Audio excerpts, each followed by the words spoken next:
adaptations of Dune have frequently incorporated unconventional and sometimes disturbing new elements aimed at capturing the otherworldly atmosphere of Frank Herbert's universe. While Denis Villeneuve's interpretation has greatly streamlined many of the bizarre elements of Herbert's books, he has introduced a few new creative additions, such as the Harkonnen spider pet in Part 1 and Feyd's Harpies in the sequel, that grant the film a touch of the otherworldly. In this video, I'd like to explore the significance of these cannibal darlings within the context of Villeneuve's adaptation, their alignment with the source material, and the ways in which they complement a few fascinating elements present in Herbert's original work.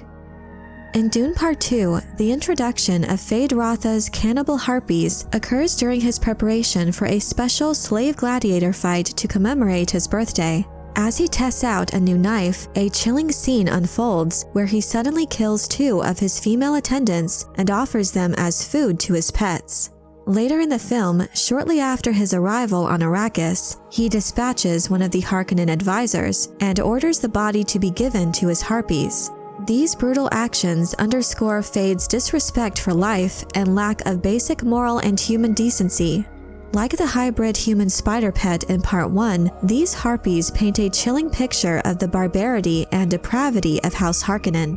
An intriguing facet of Feyd's character emerges when examining his relationship with these harpies.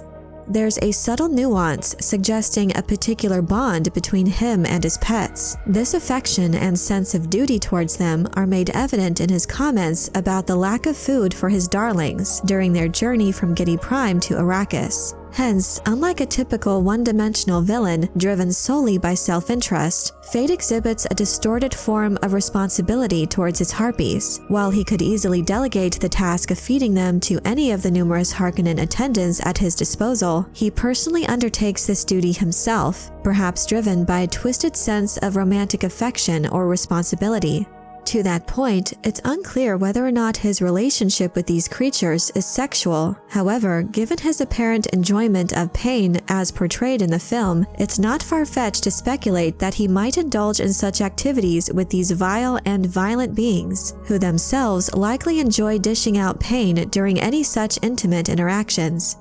Feyd's behavior with his darlings aligns with his personality traits showcased throughout Dune Part 2. Despite his penchant for violence, he manifests an underlying sense of honor and duty. Lady Margot Fenring's report to Reverend Mother Mohayim sheds light on this aspect of his character, as she highlights Feyd's fear of humiliation and sexual vulnerability as potential leverage points for manipulation. His twisted sense of honor also becomes apparent during his arena fights and the climactic confrontation with Paul. Thus, Feyd's acknowledgement of the needs and wants of his harpies, while disturbing, illustrates a fascinating sense of responsibility within him. In regards to the minds of the harpies themselves, it's evident that they've been shaped and manipulated to crave human flesh. Engaging in such behavior no doubt has warped their mind. They act animalistic, driven solely by instinct and primal urges. Their minds have obviously regressed to a primitive state, devoid of rational thought or moral restraint. Interestingly, this behavior aligns with a few of the real-world neurological consequences of cannibalism, wherein the consumption of human flesh has been known to disrupt normal brain function, leading to a loss of cognitive faculties and a descent into instinctual behavior.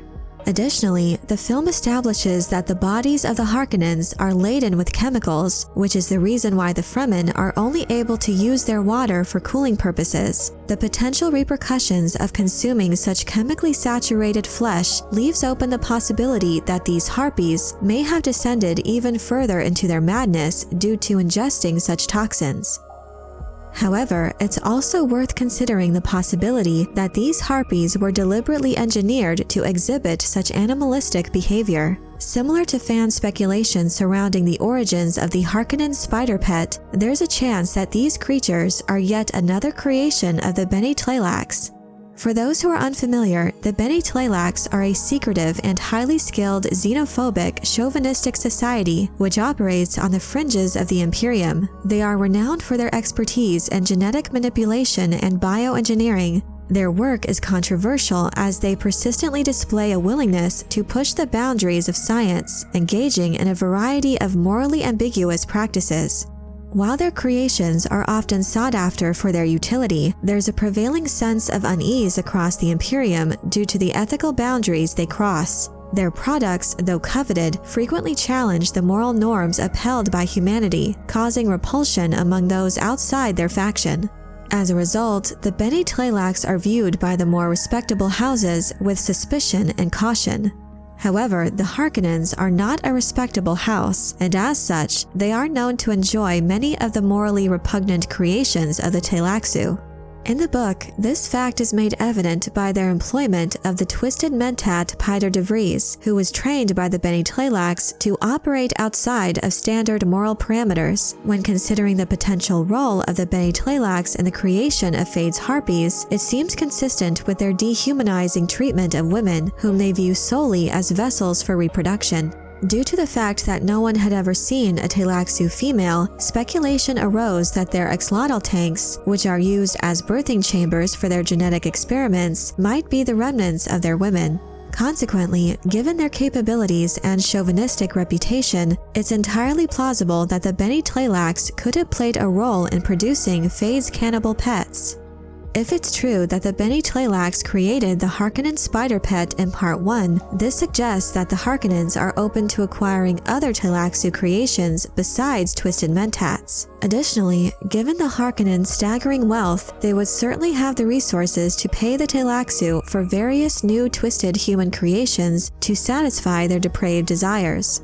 Feyd's possession of such female companions also has some basis in the book. After a failed assassination attempt on his uncle, as a form of punishment, the Baron made his nephew accompany him to his slave quarters, where Feyd was forced to kill all the women in the pleasure wing. This part of the book reinforces several aspects that support the existence of the Harkonnen Harpies. Firstly, it shows that the Harkonnens have entire sections of their domain dedicated to pleasure. For that reason, it makes sense that they would acquire bizarre and twisted pleasure creatures.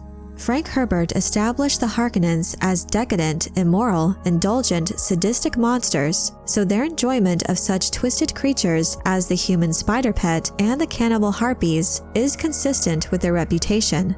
Moreover, before the Baron orders Feyd to kill the female slaves, he assures his nephew that there will be other women for him to enjoy in the future. This emphasizes the Harkonnen mentality that their servants are entirely disposable and replaceable. Despite Feyd feeling a sense of responsibility and attachment to his harpies, he ultimately sees them as pets that can be easily replaced. Feyd's words to Paul during their final battle, both in the book and in the film, draws a striking parallel between the two characters. Observing Paul's affection for Chani and the connection they share, Feyd acknowledges their bond. He asks the Atreides if Chani is his pet and whether she will deserve his special attention after presumably defeating Paul. In the book, Paul and Chani's relationship is depicted as a profound and unbreakable bond of genuine love and reverence, reinforced by each other's unwavering commitment. For Paul, the thought of losing Chani is devastating. It would set him adrift and disconnect him from reality. This stark contrast highlights the profound disparity in how women are perceived by the heirs of these opposing houses. Paul's deep love for Chani stands in opposition to Feyd's dehumanizing attitude towards his harpies, who are viewed merely as possessions.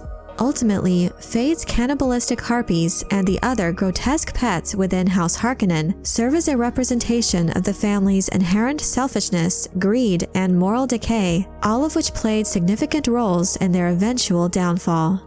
But I'm curious to know what you think of Feyd's cannibal harpies and Denis Villeneuve's Dune. Do you feel this creative addition faithfully complements the depraved nature of the Harkonnens as they were written? Let me know your thoughts in the comment section below.